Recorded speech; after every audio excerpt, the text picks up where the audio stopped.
ನಮಸ್ಕಾರ, ವನಶ್ರೀ ಚಾನಲ್ಗೆ ಸ್ವಾಗತ. ವಿಡಿಯೋ ತಂದಾಯಿತು, ಬನ್ನಿ ಇವತ್ತು ಪವಾಡ ಪುರುಷ ಸೀರಿಯಲ್ಲು ಹೇಗೆ ಮೂವ್ ಆಗುತ್ತೆ, ಏನು ಸ್ಟೋರಿ ನೋಡೋಣ. ಅದಕ್ಕಿಂತ ಮುಂಚೆ ನಾನು ವಿಡಿಯೋಕ್ಕೆ ಸಬ್ಸ್ಕ್ರೈಬ್ ಮಾಡಿಲ್ಲ ಅಂದರೆ ದಯವಿಟ್ಟು ಸಬ್ಸ್ಕ್ರೈಬ್ ಮಾಡ್ಕೊಳ್ಳಿ, ಹಾಗೆ ಒಂದು ಲೈಕ್ ಕೊಡಿ. ಇವತ್ತು ಪವಾಡ ಪುರುಷದಲ್ಲಿ ಸಂಧ್ಯಾ ಅಲ್ಲಿ ದೇವ್ರ ಹತ್ರ ಕೇಳಕ್ಕೆ ಹೋಗಿರ್ತಾರೆ ಬಾಳು ಮಾಮ ಇಬ್ಬರು. ಆದರೆ ಬಾಳು ಮಾಮಗೆ ಏನು ಹೇಳಿದ್ನೋ ಗೊತ್ತಿಲ್ಲ. ಸಂಧ್ಯಾ ಮಾತ್ರ ನನಗೆ ಒಪ್ಪಿಗೆ ಕೊಟ್ಬಿಟ್ಟ, ನಾನು ಮದುವೆ ಮಾಡ್ಕೋಬೋದಂತೆ ಅಂತ ಊರಲ್ಲೆಲ್ಲ ಡೊಂಗೂರ ಹೊಡ್ಕೊಂಡು ಬರ್ತಾನೆ. ಬಾಳು ಮಾಮನ ವಿಷಯ ಯಾರಿಗೂ ಗೊತ್ತಾಗಿಲ್ಲ. ಬಾಳು ಮಾಮ ಊರಿಂದ ಆಚೆಗೆ ಇದ್ದಾನೆ, ಇನ್ನೂ ಮನೆಗೆ ಬಂದಿಲ್ಲ. ಅವ್ರ ಅಮ್ಮ ಕೇಳ್ತಾಳೆ, ಬಾಳು ಎಲ್ಲೋದ್ನು ಅಂತ. ಬಾಳು ಬಂದಿಲ್ಲ, ಅವನು ಊರಾಚೆನೇ ಇದ್ದಾನೆ ಅಂತ ಹೇಳ್ತಾನೆ. ಆಮೇಲೆ ಇವನು ಯಾಕೆ ಹಿಂಗೆ ಮಾಡ್ತಾನೆ ಅಂತಲೇ ಗೊತ್ತಾಗ್ತಿಲ್ವಲ್ಲ ಅಂತ ಗಂಡಗೆ ಹೇಳ್ತಾಳೆ. ಗಂಡ, ಎಲ್ಲ ನೀನು ಕಲಿಸಿರೋದು ಬುದ್ಧಿ, ನಿನ್ನಿಂದನೇ ಅವನು ಹಂಗೆ ಆಗಿರೋದು, ನೀ ಕರೆಕ್ಟ್ ಸ್ಟ್ರಿಕ್ಟಾಗಿ ಹೇಳಲ್ಲ ಮಾಡಲ್ಲ ಅಂತ ಹೆಂಡ್ತಿಗೆ ಅಂತಾನೆ. ಆಮೇಲೆ ಎಲ್ಲದಕ್ಕೂ ನನ್ನನ್ನೇ ಅಂತಿರಲ್ಲ ಅಂತೇಳಿ ಹೆಂಡ್ತಿ ಹೇಳ್ತಾಳೆ. ಈ ಕಡೆ ಸತ್ಯವ್ವನೂ ಕೂಡ ಆಗೋದೇ ಏನಂತ ಹೇಳಿದ್ರು, ದೇವರು ಆಗುತ್ತೆ ಅಂದರು, ಇಲ್ಲ ಅಂತ ಅಂದರು ಅಂತ ಇವಳು ತಲೆ ಕೆಡಿಸ್ಕೊಂಡು ಕೂತಿರ್ತಾಳೆ. ಆಮೇಲೆ ಸಂಧ್ಯಾ ಬಂದ್ಬಿಟ್ಟು ಹೇಳಿದ ಮೇಲೆ ಆದ್ರೂ ಏನು ಗ್ಯಾರಂಟಿ ನಂಬಿಕೆನೇ ಇಲ್ಲ. ಯಾಕೆಂದರೆ ಬಾಳು ಬಂದೇ ಇಲ್ವಲ್ಲ. ಬಾಳು ಬಂದು ಹೇಳಿದ್ರೇ ಎಲ್ಲರಿಗೂ ನಂಬಿಕೆ ಬರೋದು. ಬಾಳು ಅಕ್ಕ ಕೂಡ ತಲೆ ಕೆಡ್ಸ್ಕೊಂಡು ಕೂತಿದ್ದಾಳೆ. ಏನು ಹೇಳಿದ್ರು ಆ ದೇವರು, ಏನು ಹೇಳಿದ್ರು ಅಂತೇಳ್ಬಿಟ್ಟು. ಏನು ಹೇಳಿದ್ರು ಅಂತ ಗೊತ್ತಿಲ್ಲ. ಬಾಳು ಮನೆಗೆ ಬರ್ತಾ ಇಲ್ಲ, ಊರಿಂದ ಆಚೆನೇ ಉಳ್ಕೊಂಬಿಟ್ಟಿದ್ದಾನೆ. ಇವಳು ಅವ್ರ ಅಕ್ಕನ ಅತ್ತೆನೂ ಕೂಡ ಗಾಬರಿ ಆಗಿದ್ದಾರೆ. ಏನು ಹೇಳಿದ್ರು ದೇವರು, ಮದುವೆ ಮಾಡ್ಕೊಳ್ಳೋಕ್ಕೆ ಕೊಟ್ಟರು ಅಥವಾ ಬೇಡ ಅಂದರು, ಏನು ಕತೆ ಅಂತೇಳಿ ಅವಳುವೆ. ಆಮೇಲೆ ಈ ಕಡೆ ಬಂದು ಅವಳ ತಂಗಿ, ಸತ್ಯವನ ತಂಗಿನೂ ಕೂಡ ಗಾಬರಿ ಆಗ್ತಾಳೆ. ಏನು ಹೇಳಿದ್ರು ದೇವರು ಅಂತೇಳ್ಬಿಟ್ಟು. ಎಲ್ಲರೂ ಗಾಬರಿಯಾಗಿಯೇ ನೋಡ್ತಾ ಇರ್ತಾರೆ. ಆದರೆ ಬಾಳು ಮಾತ್ರ ಮನೆಗೆ ಬರ್ತಾ ಇಲ್ಲ. ಸಂಧ್ಯಾ ಬಂದ, ಹೇಳ್ದ, ವಿಷಯ ತಿಳಿಸ್ತಾ ಹೋದ. ಈ ಕಡೆ ಸತ್ಯವನ್ನ ಅಪ್ಪನೂ ಕೂಡ ಗಾಬರಿಯಾಗಿದ್ದಾನೆ. ಏನು ಹೇಳಿದ್ರೋ ಏನೋ, ಇವನಿನ್ನೂ ಬರಲಿಲ್ಲ, ಆಗಲೇ ಬರಬೇಕಿತ್ತು, ಇಷ್ಟೊತ್ತಾದರೂ ಬರಲಿಲ್ವಲ್ಲ, ಎಲ್ಲೋದ, ಏನು ಕತೆ ಅಂತೇಳಿ ಗಾಬರಿಯಾಗಿಯೇ ಯೋಚನೆ ಮಾಡ್ತಾ ಇರ್ತಾರೆ ಎಲ್ಲರೂ. ಆಮೇಲೆ ಈ ಬಾಳ್ಯ ಬಂದು ಹೇಳ್ತಾನೆ. ಬಾಳ್ಯ ಬಂದು ಹೇಳಿದ್ರೂ ಸತ್ಯವನಿಗೆ ನಂಬಿಕೆನೂ ಬರ್ತಾ ಇಲ್ಲ. ಅವಳು ಬೇಜಾರಾಗಿದ್ದಾಳೆ. ಈ ಕಡೆ ಬಾಳ್ಯನ ಅಪ್ಪನೂ ಕೂಡ ಬೇಜಾರಾಗಿದ್ದಾನೆ. ಏನು ಹೇಳಿದ್ರು ಏನೋ, ಇವಳು ಅಲ್ಲಿಗೆ ಯಾಕೆ ಕಳಿಸಿದ್ಲು, ಹಾಗೆ ಹಿಂಗೆ ಅಂತ ಅವನಿಗೂ ಬೇಜಾರು. ಇಲ್ಲೇ ನಾವು ಬುದ್ಧಿ ಹೇಳ್ಬೋದಿತ್ತು, ಅಲ್ಲಿಗೆ ಯಾಕೆ ಕಳಿಸಿದ್ಲು ಅಂತ. ಸತ್ಯವ್ವ ಕೂಡ ಬೇಜಾರು ಮಾಡ್ಕೊಂಡಿದ್ದಾಳಲ್ಲ, ಏನು ಮಾಡೋದು. ಅವಳು ಬೇಜಾರು ಮಾಡ್ಕೊಂಡ್ರೆ ಏನು ಕತೆ, ಯಾಕೆ ಈ ಹೆಂಡ್ತಿ ಯಾಕೆ ಹಂಗೆ ಕಳಿಸಿದ್ಲು ಅವಳು, ಹೋಗು ಪ್ರಸಾದ ಕೊಡ್ತಾರೆ, ತಗೊಂಬ ಅಂತ ಹಿಂಸೆ ಮಾಡಿ ಕಳಿಸಿದಾಳಲ್ಲ ಅಂತೇಳಿ ಅವನಿಗೆ ಬೇಜಾರಾಗುತ್ತೆ ಅಪ್ಪಂಗೆ. ಈ ಕಡೆ ಬಂದು ಅಮ್ಮನೂ ಕೂಡ ಇಷ್ಟೊತ್ತಾದರೂ ಇವನು ಬರೋಂಗಿಲ್ಲಲ್ಲ ಮನೆಗೆ, ಏನು ಮಾಡ್ತಿದ್ದಾನೆ, ಬಾಳ್ಯ ಎಲ್ಲೋದ ಅಂತೇಳ್ಬಿಟ್ಟು ಯೋಚನೆ ಮಾಡೋದ್ರಲ್ಲೇ ಇರ್ತಾಳೆ. ಎಷ್ಟೊತ್ತಿಗೆ ಬರ್ತಾನೋ ಏನೋ, ನಾವೆಲ್ಲ ಕೂತು ಮಾತಾಡೋಣ ಅಂದರೆ ಇವನು ಸಿಗಂಗಿಲ್ಲಲ್ಲ, ಏನು ಮಾಡೋದು ಅಂತೇಳಿ ಯೋಚನೆ ಮಾಡ್ತಲೇ ಇರ್ತಾಳೆ. ಆಮೇಲೆ ಅವ್ರ ಅಕ್ಕ ಎಲ್ಲ ಮೊಮ್ಮಗಳು ಹೇಳ್ತಾಳೆ, ಎಲ್ಲ ಅಜ್ಜಿ ಕಳಿಸಿರೋ ಬುದ್ಧಿ ಅಂತ ಮೊಮ್ಮಗಳು ಹೇಳ್ತಾಳೆ. ಆವಾಗ ಮಗಳು ಹೇಳ್ತಾಳೆ, ನೋಡು ಇಲ್ಲಿವರೆಗೆ ನಾನು ಅಂತಿದ್ದೆ ನಿನಗೆ, ಈಗ ನಿನ್ನ ಮೊಮ್ಮಗಳು ಅನ್ನೋಕ್ಕೆ ಸ್ಟಾರ್ಟ್ ಆಗಿಬಿಟ್ಲು ನೋಡು ಅಂತೇಳಿ ಇದು ಮಾಡ್ತಾಳೆ. ಈ ಕಡೆ ಬಂದು ಸಂಧ್ಯಾ ಹೇಳೋಯ್ತಾನಲ್ವಾ, ನನ್ನ ಮದುವೆಗೆ ಒಪ್ಪಿಗೆ ಕೊಟ್ಬಿಟ್ರು, ಅಲ್ಲಿ ಪ್ರಸಾದ ಸಿಕ್ಬಿಡ್ತು ಅಂತ. ಹಂಗಾದರೆ ಬಾಳು ಮಾಮಂಗೂ ಕೊಟ್ಟಿರ್ತಾರೆ ಅಂತೇಳ್ಬಿಟ್ಟು ಇವಳು ಖುಷಿ ಪಡ್ತಿರ್ತಾಳೆ ಸತ್ಯವ್ವ.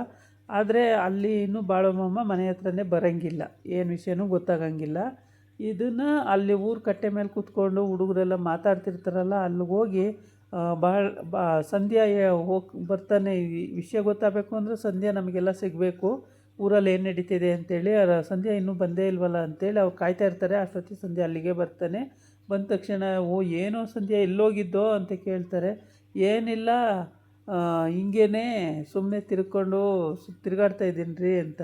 ಹೀಗೆ ಸಂಧ್ಯಾ ಆಮೇಲೆ ಹೇಳ್ತಾನೆ, ನಾನು ಮತ್ತು ಬಾಳು ಇಬ್ಬರೂ ಅಲ್ಲಿ ಪ್ರಸಾದ ಸಿಗುತ್ತೆ, ಪ್ರಸಾದ ಕೇಳ್ಬೋದು ಅಂತ ಹೋಗಿದ್ದು, ಅಲ್ಲಿ ಕರೆಕ್ಟಾಗಿ ಹೇಳ್ಬಿಟ್ರು, ನನಗೂ ಮದುವೆ ಆಗುತ್ತಂತೆ, ಬಾಳಿಂಗೂ ಮದುವೆ ಆಗುತ್ತೆ ಅಂತ ಹೇಳಿದರು ಅಂತ ಹೇಳ್ತಾನೆ. ಆವಾಗಂತೂ ಖುಷಿ ಪಡ್ತಾರೆ ಎಲ್ಲರೂ, ಅಯ್ಯೋ ಹೇಳ್ಬಿಟ್ರು ಅಂತ ಹಂಗಂತ ಅಂತ ಹೇಳ್ಬಿಟ್ಟು. ಅದಕ್ಕೆ ಬಾಳ್ಯ ಮನೆಗೆ ಬಂದೇ ಇಲ್ಲ, ಅಲ್ಲೆಲ್ಲ ಉಳ್ಕೊಬಿಟ್ಟಿದ್ದಾನೆ. ಸರಿ ಅಂತ ಹೇಳ್ಬಿಟ್ಟು ಬೆಳಗ್ಗೆ ಎದ್ದು ಎಲ್ಲರೂ ಸುಮ್ಮನೆ ಇರ್ತಾರೆ ಬೆಳಿಗ್ಗೆವರೆಗೂ. ಅಷ್ಟರಲ್ಲಿ ಇವನು ಸಂಜೆ ಮತ್ತೆ ಗೌಡ್ರ ಮನೆಗೆ ಹೋಗ್ತಾನೆ, ಅಲ್ಲೇ ಇರೋದಲ್ವ ಅವ್ರ ಮನೇಲೆ. ಗೌಡ್ರ ಮನೆಗೆ ಹೋಗ್ಬಿಟ್ಟು ಗೌಡ ಮನಗಿರ್ತಾನೆ. ಗೌಡ್ರೆ ಗೌಡ್ರೆ ಗೌಡ್ರೆ ಗೌಡ್ರೆ ಅಂತ ಹೋಗ್ತಾನೆ. ಓ ಏನೋ ಸಂಧ್ಯಾ ಎಲ್ಲೋಗಿದ್ದೋ ಇಷ್ಟು ದಿನ ಅಂತ. ಎಲ್ಲಿಗೆ ಅಂದರೆ ಪ್ರಸಾದ ಕೇಳಕ್ಕೆ ಹೋಗಿದ್ರಿ, ನನ್ನ ಮದುವೆ ಆಗ್ತತ್ರಿ, ನಾನು ಮದುವೆ ಮಾಡ್ಕೋಬೋದಂತ್ರಿ ಅಂತ ಹೇಳ್ತಾನೆ. ಅಯ್ಯೋ ನಿಂದು ಆಳು ಬಿದ್ದೋಯ್ತು, ಆ ಬಾಳಿಗೆ ಏನು ಹೇಳಿದ್ರು ಅಂತಂದರೆ, ಬಾಳಿಗೆ ಏನು ಹೇಳಿದ್ರೋ ಗೊತ್ತಾಗಲಿಲ್ಲ ರೀ, ಬಾಳೆ ಬಂದೇ ಇಲ್ಲ ಮನೆಗೆ, ಊರಿಗೆ, ಅವನು ಊರಿಂದ ಆಚೆನೇ ಇದ್ದಾನೆ ಅಂತ ಹೇಳ್ತಾನೆ. ಇದೊಳ್ಳೆ ಕತೆ ಆಯ್ತಲ್ಲೋ, ನಿಂದು ಯಾರೋ ಕೇಳ್ತಾವ್ರೆ, ಬಾಳಿನ ಕರೆಕ್ಟಾಗಿ ತಿಳ್ಕೊಬಾರ ಅಂದರೆ ನಿನ್ನ ವಿಷಯ ತಿಳ್ಕೊಬಂದಿದೆಯಲ್ಲೋ ಅಂತ ಬೈತಾನೆ.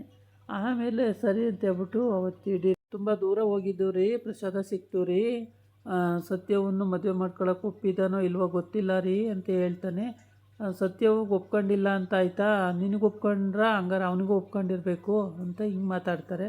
ಏನೋ ಗೊತ್ತಿಲ್ಲ ರೀ, ಬಾಳು ಏನು ಹೇಳಲಿಲ್ಲ ರೀ ನನ್ನ ಹತ್ರ ಅಂತ ಹೇಳ್ತಾನೆ. ಆಮೇಲೆ ಸರಿ ಅಂತ ಹೇಳ್ಬಿಟ್ಟು ಸತ್ಯವ ಇನ್ನೇನು ಮಾಡೋಂಗಿಲ್ಲ ಅಂತ ಸುಮ್ಮನೆ ಇರ್ತಾಳೆ ಮನೆಯಲ್ಲಿ. ಅವ್ರ ಅವ್ವನೂ ಕೂಡ ಅವಾಗವಾಗ ಕೂಗಾಡೋದು ಕಿರ್ಚಾಡೋದು ಮಾಡ್ತಾಳೆ. ಅದಕ್ಕೆಲ್ಲ ಅವನು ಉಪ್ಪು ಹಾಕಲ್ಲ, ಸೊಪ್ಪು ಹಾಕಲ್ಲ, ಸುಮ್ಮನೆ ಇರ್ತಾನೆ ಅವನ ಪಾಡಿಗೆ ಅವನು. ಆಮೇಲೆ ಮನೆಗೆ ಹೋಗೋಣ ಅಂತ ಕರ್ಕೊಬರ್ತಾರೆ. ಮನೆಗೆ ಹೋಗೋಣ ಅಂತ ಕರ್ಕೊಬಂದಾಗ ಬಾಳ್ಯ ಬಂದೇ ಇಲ್ಲ ಇನ್ನೂ ಮನೆಗೆ. ಗೌಡ ಏನು ಮಾಡ್ತಾನೆ, ಆ ಪಂಡಿತರು ಇದ್ದಾರಲ್ಲ ಅವ್ರನ್ನ ನಮ್ಮ ಮನೆ ಹತ್ರ ಕರ್ಕೊಂಬರೋಗು ಅಂತ ಸಂಧ್ಯನ ಕಳಿಸಿರ್ತಾನೆ. ಸಂಧ್ಯಾ ಅವ್ರನ್ನ ಎಲ್ಲ ಕರ್ಕೊಂಡು ಬರ್ತಾನೆ. ಅಷ್ಟೊತ್ತಿಗೆ ಹೆಂಡ್ತಿ ಒಳಗಿಂದ ಆಚೆ ಬರ್ತಾಳೆ. ಆಚೆ ಬಂದು ಯಾರನ್ನು ಕಾಯ್ತಾ ಇದ್ದೀರ್ರಿ ಅಂತಾಳೆ. ಅಯ್ಯೋ ಅವ್ರು ಬರ್ತಾರೆ ಕಣೆ, ಅವರು ಅಗೋರಿಗಳು, ಅವ್ರನ್ನ ಬರೋಕ್ಕೆ ಕೇಳಿದ್ದೀನಿ, ಅವ್ರು ಬರ್ತಾವ್ರ ಕಣೆ ಅಂತ ಹೇಳ್ತಾನೆ. ಅವ್ರು ಯಾಕ್ರಿ ಇಲ್ಲಿ ಬರಬೇಕು, ಏನು ಕೆಲಸ ಇದೆ ಅಂತ. ಅಗೋರಿಗಳು ಅಂದರೆ ಅಗೋರಿಗಳೆಲ್ಲ ಇವರು ಪಾಪ ಒಳ್ಳೆಯವರು, ತಾಳು ನೋಡೋಣಂತೆ ಅಂತ. ಫಸ್ಟ್ ಇಲ್ಲೇ ಕೂರಿಸಿ ಸಾಕಾಕ್ರಿ, ಮಾತಾಡಿ, ಒಳಗೆ ಕಾಫಿ ತಬಾಟಿ ಚಹಾ ತಗೊಂಡ್ಬೇಡಿ, ನಾನು ಮಾಡೋಲ್ಲೇ, ಇಲ್ಲೇ ಇದು ಮಾಡಿ ಕಳಿಸ್ಬಿಡಿ ಅಂತ ಹೇಳ್ತಾನೆ. ಅಗೋರಿಗಳು ಮನೆ ಹತ್ರ ಬರ್ತಾರೆ. ಅಗೋರಿಗಳು ಅವನ್ನೇ ನೋಡ್ತಾ ಇರ್ತಾರೆ ಗೌಡನ್ನ. ಆವಾಗ ಒಬ್ಬ ಮಾತ್ರ ತುಂಬ ದೂರದೃಷ್ಟಿಯಿಂದ ನೋಡ್ತಾ ಇರ್ತಾನೆ.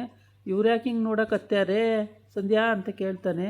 ಏನೋ ಗೊತ್ತಿಲ್ಲರಿ, ನೆನ್ನೆಯಿಂದನೂ ಹಿಂಗೆ ನೋಡ್ತಾವ್ರೆ, ಬಾಳ್ಯ ಅಲ್ಲಿ ಪ್ರಸಾದಕ್ಕೆ ಹೋದಾಗಿಂದನೂ ಅವ್ರು ಹಿಂಗೆ ನೋಡ್ತಾವ್ರೆ, ಅದೇನಾಗಿತ್ತೋ ಅವರಿಗೆ ಗೊತ್ತಿಲ್ಲ ಅಂತ ಸಂಧ್ಯಾ ಹೇಳ್ತಾನೆ. ಮತ್ತು ಇದ್ಯಾಕೆ ಹಿಂಗೆ ನೋಡೋಕತ್ತೇನ್ರಿ ಇವನು, ಏನಾಗೈತೆ ರೀ ಇವನಿಗೆ ಅಂತ ಹೇಳ್ಬಿಟ್ಟು ಆ ಅಪ್ಪ ಕೇಳ್ತಾನೆ. ಏನೂ ಗೊತ್ತಿಲ್ಲರಿ, ನಮಗೇನು ಗೊತ್ತಿಲ್ಲರಿ ಅಂತ. ಆಮೇಲೆ ಸರಿ ಅಂತ ಹೇಳ್ಬಿಟ್ಟು ಹೆಂಡ್ತಿ ಬೇರೆ ಒಳಗೆ ಕರಿಬೇಡಿ, ಏನು ಕಾಫಿ ಟೀ ಕೊಡೋಲ್ಲ ಅಂತ ಹೇಳ್ಬಿಟ್ಟಿರ್ತಾಳೆ ಫಸ್ಟೇ. ಹಂಗಾಗ್ಬಿಟ್ಟು ಇವ್ರಿಗೇನು ಇನ್ನೂ ಕೊಡೋಲ್ಲ, ಹೊರಗಡೆನೇ ನಿಲ್ಲಿಸಿ ಮಾತಾಡ್ತಾ ಇದ್ದಾನೆ. ಇದೇ ರೀತಿ ಹೊರಗಡೆನೇ ನಿಲ್ಲಿಸಿ ಮಾತಾಡ್ತಿರೋದ್ರಿಂದ ಅವರು ಕೂಡ ಸುಮ್ಮನಿದ್ದಾರೆ. ಇದಾಗಿತ್ತು ಇವತ್ತಿನ ವೀಡಿಯೋ. ನಾಳೆ ಇನ್ನೊಂದು ವೀಡಿಯೋ ಜೊತೆ ಬರ್ತೀನಿ. ನಮಸ್ಕಾರ.